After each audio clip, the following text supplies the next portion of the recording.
On April 29, 2017, the Polish cosmetologist Magdalena Zuk died in Egypt. Official sources claim that she killed herself by jumping out of a window.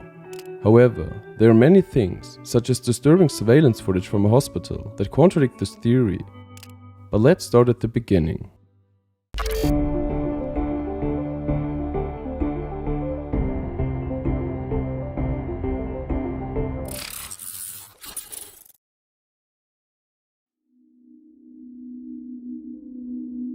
Magda grew up in Bogatynia and moved out of her parents' house at the age of 17 in order to go to school in Scorsese to become a cosmetologist. At only 22 years old, she opened up her first beauty salon, while also studying on the side to become a dietitian, the official term for someone who is able to advise others on all things nutrition. She was also in a happy relationship. Her boyfriend's name was Marcus. It was probably not always easy to juggle everything, but for the most part she had her life together. And because she had not been on vacation in a while, Magda's boyfriend surprised her by inviting her to one. So the pair was excited to go on the trip together, but as it turned out, her boyfriend's passport had expired only days prior. Since the trip was just a few days away, they were unable to renew the passport on time. Marcus tried to sell the tickets on Facebook, but was unsuccessful in doing so. This put Magda in the position to either not fly and lose the money, or embark on the little adventure alone, because all of her friends were too busy to go. So she ended up making the decision to go on her own, and got on the flight, which was leaving on April 25th and landing in the largest tourist destination by the Red Sea on April 26th. Upon arrival at the hotel, the story then started to take a strange turn. Friends stated that they received messages from her that sounded like Magda believed that they were on vacation with her. Videos of the hotel show her screaming into her phone, dramatically waving her arms around, even though there isn't anyone talking to her. And there's also footage that shows her laying motionless in the doorway of a hotel room, dressed only in a robe.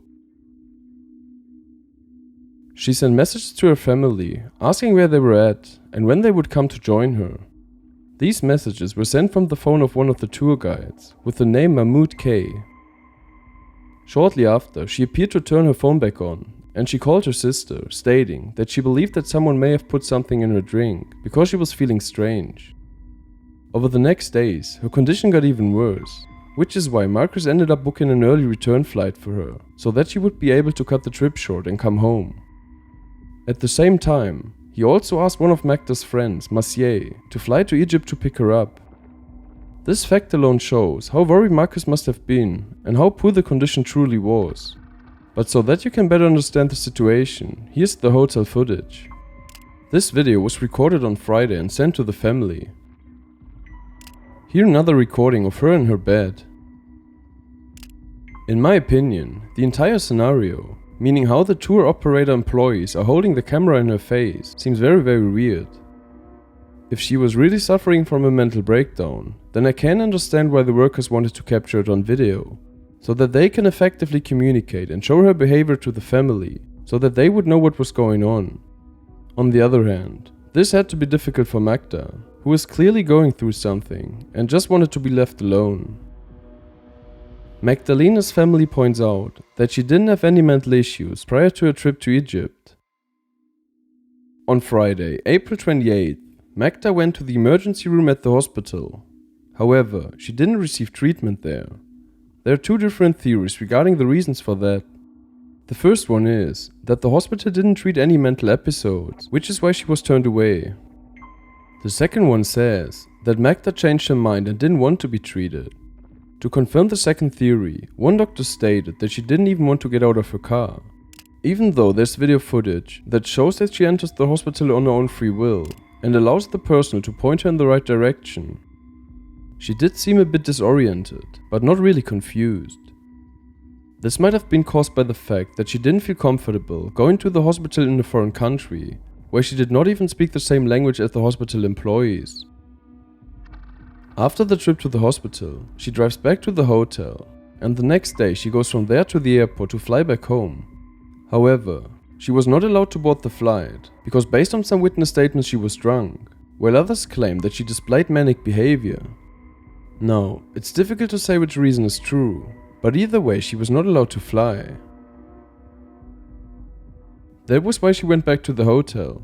However, there she was not permitted to check back in, which is why the tour guide Mahmoud K was looking for another hotel for her, but nobody wanted to give her a place to stay. To plan the next steps and also to keep Magda's friends informed, Mahmoud K called Marcus. The phone call lasted for 13 minutes. Marcus recorded the phone call with the second device, and we have the recording. So that I don't have to play the whole call, I tried to put together the most important passages. I also added some video sequences, as you will see. Magda appears more frightened than confused, but more about that later. Babe, tell me what happened. Babe, don't be scared, just tell me. Don't worry, my angel, just tell me what's going on. Marcia's coming to get you, okay? Do you understand? Babe, are you listening? Do you remember Marcel Solchak, your friend with the beard? He's going to bring you home. He will be there tomorrow morning. Babe, did something happen to you, my angel? Just tell me, love. Don't be scared. If something happened to you, you have to let me know so I can figure out what to do. They are playing a whole different game here. Just bring me home, please. What game? What are they doing to you? Don't be scared, you can tell me. Just get me out of here. I will, I promise. Tell me what happened to you. Don't be afraid, tell me. I can't tell you. I just can't. You have to tell me what's going on, so that I can call the embassy and get you some help. Please, you just need to tell me. It's not going to change anything. Nothing. It has gone too far. It's not going to change anything. It's not going to change anything. It's not going to change anything. It's not going to change anything. I am sorry. What's going on? Tell me, baby. Get me out of here. I am not going to make it home. Yes, you will. You will come back to us. What happened? Tell me. I can't talk. I am sorry. Baby, do you trust me? Yes. Then tell me what happened. I will protect you. Please tell me, quickly. M. Who is M? Who is M? The tour guide? Yes? Baby, tell me what happened. Babe, just tell me, please. I am going to call you from my cell phone. No, babe, I need to know now. I'm recording our conversation with another device. I need your statement as proof, just tell me now. Look at me, just say it. Don't be scared, please. Will you tell me? Look at my face and just say the words. One thing you can definitely tell is that Magda is not by herself. As we know, Mahmoud is with her. But it almost seems like if there's someone else present. She's also obviously distressed, but it is unclear who or what is the cause of that. One thing that is really weird is that she never appears to hold the phone herself. Someone, probably Mahmoud, is actually filming her. Her body language indicates high anxiety. She's rocking back and forth and frequently grabs her head with both hands. When she says M, she moves away from the camera. Is that a natural reflex because she's scared of the person who's holding the camera? Or is she referring to the person on the other end when she says M? The call ends right after she says the letter M. Mahmoud takes over the phone and said that it doesn't make sense to continue the conversation and that he will call the embassy in Egypt. The next day, she gets taken back to the same hospital and refuses treatment.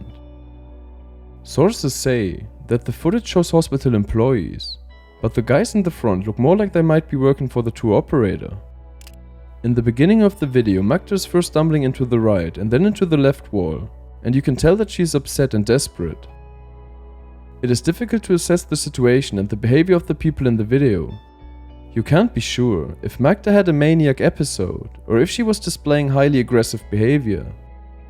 Still, the way the man in the front left is acting strikes me as extremely strange.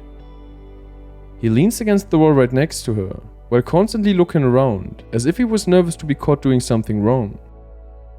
However, we must consider the possibility that he heard a sudden sound behind him, which is what made him turn around. But if the first theory is correct, it is safe to assume that something fishy is going on here. A good indicator for that is the pose right here. Who would stand like this and why? The only logical explanation in my eyes is that his intention were to block Magda's body from the camera's view. Shortly afterwards, Magda jumps to her feet and starts attacking the man in the plaid shirt.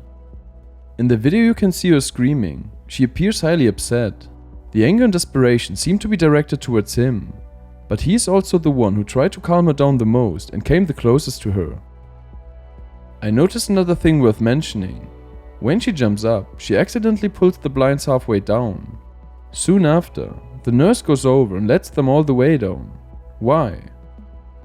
Was she trying to hide something, or is it just coincidence or habit? When Magda could not be calmed down, she was brought into a room and tied to the bed with towels. A nurse was in the room with her. She removed the towel so that Magda could use the bathroom. But as soon as the restraints were removed, she attacks the nurse and jumps out of the second-floor window. She was taken to another hospital about 300 kilometers away, but succumbed to her injuries the next day.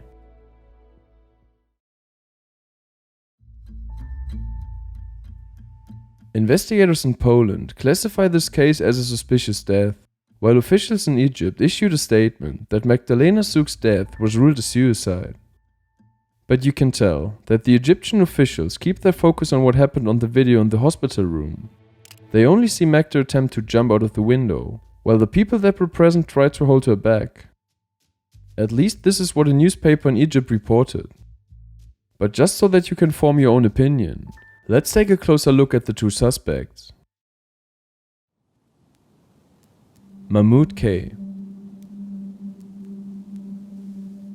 The main clue is the letter M, which Magdalena mentioned during the phone call with Marcus. This is why many people assume that Mahmoud K could have had something to do with her death. It is obvious that if he really was involved, she would have never been able to actually mention his full name in front of the camera, especially since we know that he was definitely present. In fact, we even believe that he was the one holding the phone. Her body language, paired with the statements, led to believe that she was extremely scared. Probably not just because of what had transpired, but also because who was with her. Either way, it is strange that Magdalena was using Mahmoud's cell phone and not her own.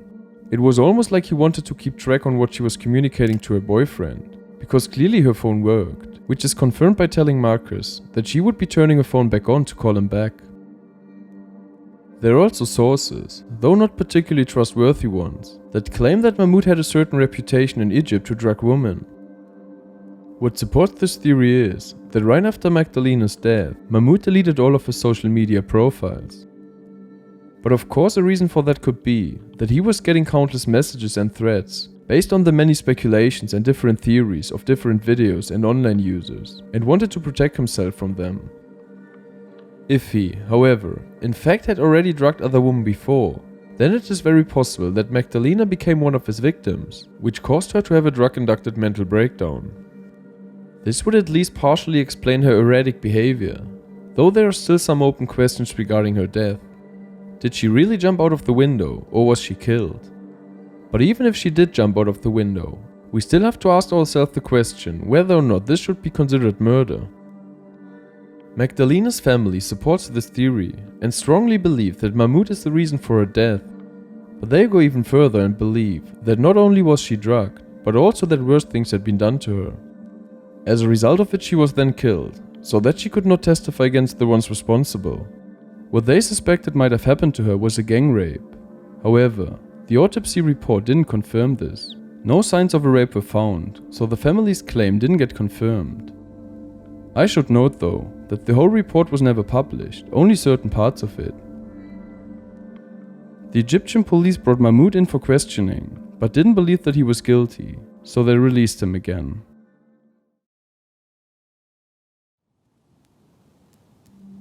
Marcus. Another theory, which is not supported by any real evidence, is that Marcus, her boyfriend, had something to do with her behavior and the suicide. Internet detectives are engaging in wild speculations without proof that Marcus was an extremely controlling boyfriend to Magda. The only thing that was mentioned in this context is the fact that Magda was supposedly crying when Marcus had dropped her off for a lone flight to Egypt. This was interpreted as a sign that she really didn't want to fly, but Marcus made her for whatever reason.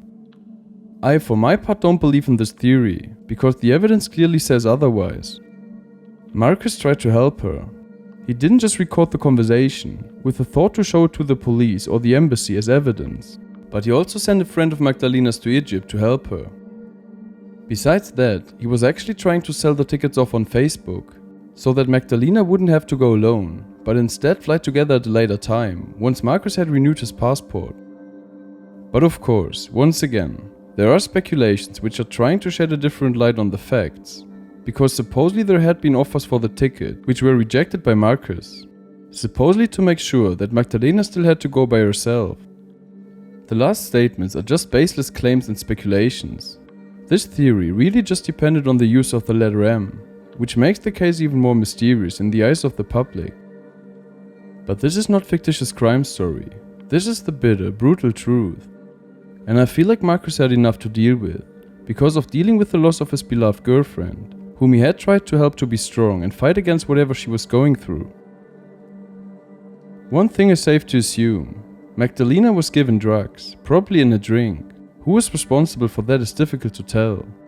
But it is highly unlikely that she simply, without any past mental illnesses, suffered from a random psychotic episode. However, it can't be entirely excluded as a possibility either. Either way, she had even told her sister that someone had put something into her drink.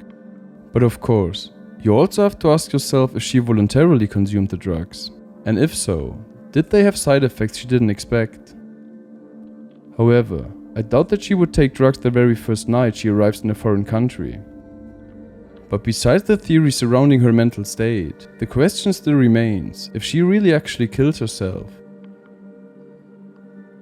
There's no real evidence confirming that. We don't know if she accidentally fell out of the window or if she was killed, which of course provides more fuel to the fire for additional speculations, especially since the autopsy report was never issued.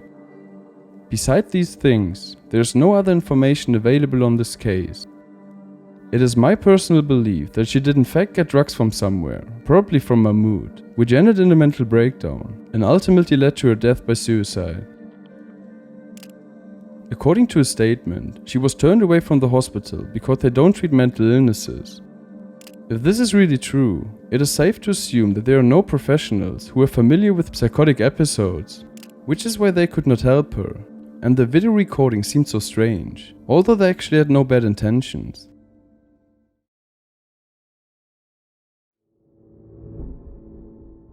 And this brings us to the end of today's video. I tried to put together all of the most important information regarding this case and not leave anything out. If you notice any mistakes or if I forgot anything, please feel free to leave a note in the comments. This is a real tragic case that would not have ended up like this had her boyfriend's passport not been expired. What do you think really happened to Magdalena? Did Mahmoud have something to do with this? Or was she the victim of a random crime? Or did she fall victim to a drug-induced mental breakdown? If you enjoyed the video, please give it a like, leave me a comment or subscribe to my channel. This would support my channel incredibly.